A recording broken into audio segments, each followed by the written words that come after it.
Bwana, kwanza kabisa niwaombe radhi kwa kile kilichojitokeza. Alafu pili niwaelekezeni kwamba huu mzigo nitakuwa nikiuleta live kwenu kila wakati. Hivyo tuzidi kuweka like na comments ili mzidi kunipa motisha na morali ya kuachia madude ya nguvu kama haya. Hivyo let's go. Asubuhi na mapema, Brady aliamka, akawaandaa watoto tayari kabisa kwa kwenda shule, huku mkewe bibie Alex akiwa bado amelala, kwani Brady ameona si vyema kumsumbua mkewe ilhali ni mjamzito. Na wala haukupita muda mrefu sana, bibie Alex akashtuka kutoka usingizini, akakuta mumewe bwana Brady keshaandaa kila kitu muhimu kwa ajili ya siku hiyo. Bibie Alex alifurahi mno, kisha akamshukuru mumewe kwa ukarimu huo aliyomtendea. Kisha wakaagana. Brady akatoka ili kuelekea kazini, ila kabla ya kuelekea kazini, Brady aliona ni vyema apitie kwa jirani yake ambaye ni bwana Rando, maana hawa ni majirani wa karibu sana, pia ni marafiki wa muda mrefu mno. Brady akamuomba Rando kwamba usiku wa siku hiyo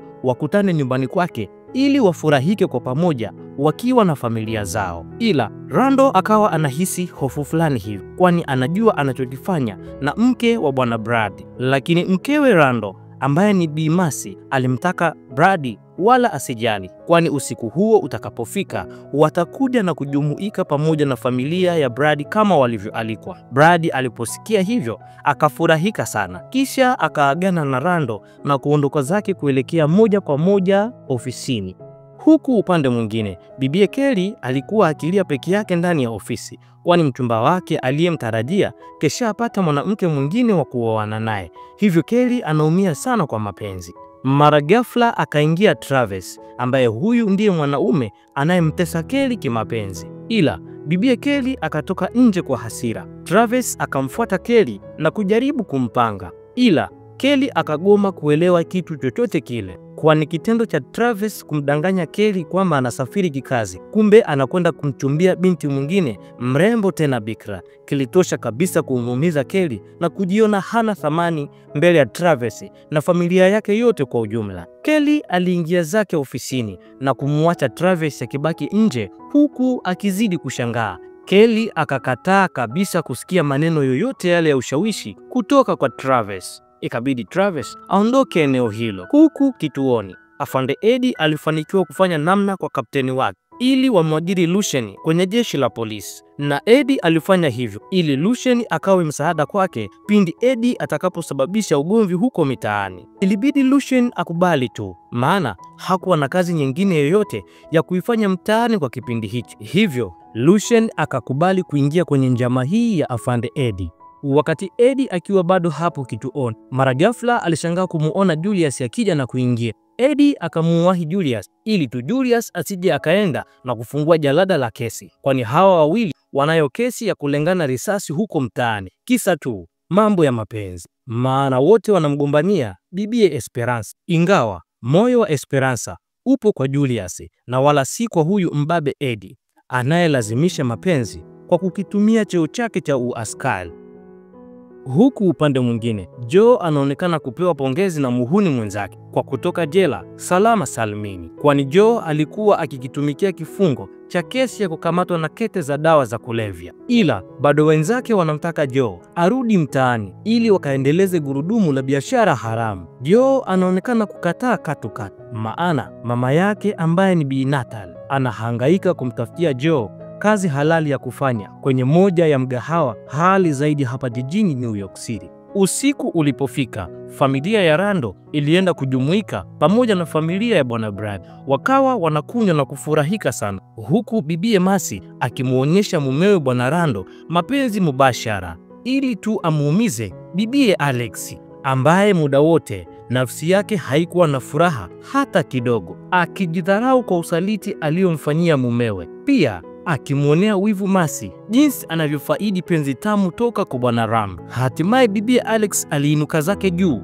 na kwenda ndani kupumzika, kwani wivu ulimzidia kupita kiasi. Huku upande mwingine, Kelly alizikusanya zawadi zote alizowahi kupatiwa na Travis, kisha akazirudisha mpaka nyumbani kwa kina Travis. Ila kwa bahati nzuri, Kelly akakutana uso kwa macho na mama mzazi wa Travis. Mama huyo akamchamba sana Kelly na kumtukana, huku akimwambia kwamba Kelly aachane na Travis, maana Kelly si size ya Travis, na isitoshe Kelly ni mwanamke malaya. Ndio maana aliweza kuzaa nyumbani kabla hata ya kupata ndoa halali ya mume. Matusi haya yalimuumiza sana Kelly. Hatimaye Kelly akagundua kwamba kweli hapendwi na mama mzazi wa Travis. Ilibidi Kelly aondoke na kurudi zake nyumbani, huku Kelly akiamini fika Travis kashinikizwa na wazazi wake ili amuoe Calista, kwani si kwa maneno hayo machafu aliyoyasema mama mzazi wa Travis, yakiashiria wazi kwamba mama huyu anamcontrol mwanae kama remote na roboti.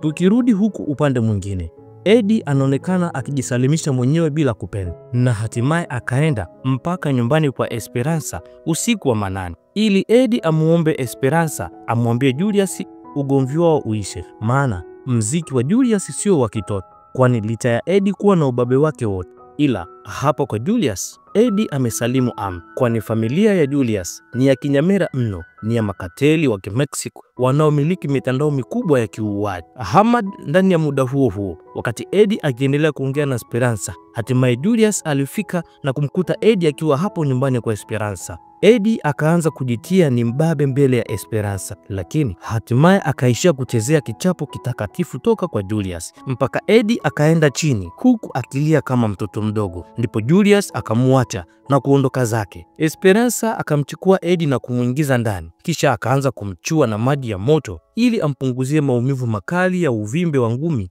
uliombakia usoni. Hakika leo mbabe wetu kapatikana. Huku upande mwingine, mara baada ya bibie Mas kufanya ukorofi nyumbani kwa bibie Alex, hatimaye walirudi nyumbani. Mas akaanza upya kumpapasha Rando ili waliamshe dude hapo hapo sebuleni, lakini Rando akakataa katu na kumwambia Mas aondoke aende chumbani akalale, kwani usiku huu Rando atalala peke yake hapa sebuleni, hivyo hataki usumbufu kabisa.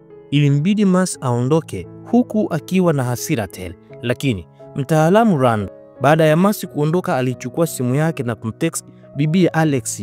Rando akaomba radhi kwa Alex juu ya kile alichokifanya Mas. Bibi Alex akasema kwamba hataki mazoea kabisa na Rando, hivyo Rando amove zake on. Rando hakukata tamaa, akaituma meseji nyingine iliyomjuza bibi Alex kwamba usiku wa leo atakuwa nyuma ya nyumba kwenye gereji yake akitengeneza boti, hivyo Alex ajitahidi amtoroke mumewe aje waenjoy kwa pamoja. Bibi Alex wala hakuhangaika kujibu kitu, akajifunika shuka na kuendelea kulala, huku Rando akijua kwamba ndo kashamkosa bibi Alex mazima hivyo. Basi bwana, usiku wa manane bibi Alex alimtoroka mumewe bwana Brady na kumfuata Rando kule gereji kwake. Wakapokeana kwa hisia zisizoelezeka, hatimaye wakakulana mpaka basi. Rando akawa haamini kabisa, kwani alidhania pengine bibi Alex ndo hamtaki tena. Kumbe siku zote mtalaka hatongozwi, na ukizoea kuchovya asali ya jirani ni ngumu sana kuacha. Bibi Alex alimsifu sana Rando na kumpa maua yake kama yote, kwa namna alivyomkunja mpaka kijasho chembamba kikamtoka. Bwana Brady alikuwa zake bize amelala, hana hili wala lile. Kumbe mke kenda kukobolewa nyumba ya pili kwa jirani.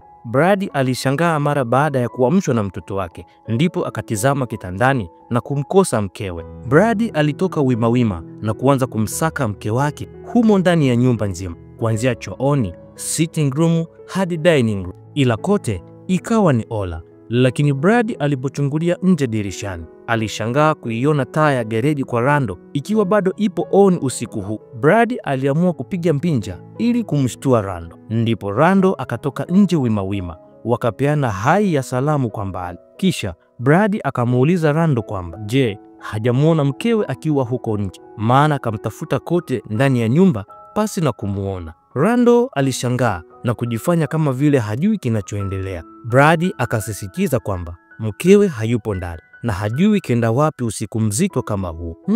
Rando akazidi kushikwa na hofu maradufu. Mambo yakazidi kuwa mambo. Hivi wewe unadhani nini kinakwenda kuhappen kwenye sehemu ijayo? Hebu nikuombe tukutane pasi na kukosa, lakini pia weka like, comment na kushare ili familia yetu izidi kuwa cool. Fanya hivyo ili unimotivate na mimi DJ wako bwana.